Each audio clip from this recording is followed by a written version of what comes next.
Luto tayo ng goto ngayon. Ito, nagbabad tayo ng malagkit at saka bigas. Lagyan natin ng tripe.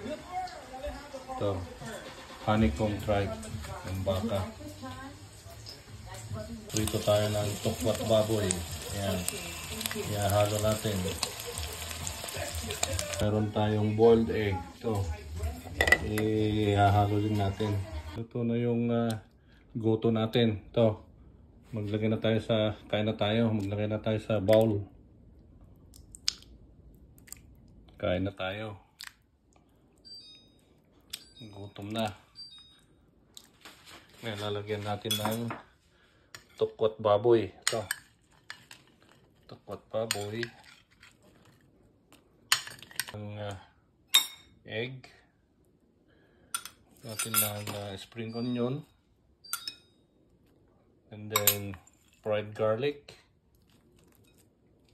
And then lagyan natin ng chicharon baboy. Ayan. Oh, yan na yung luto natin.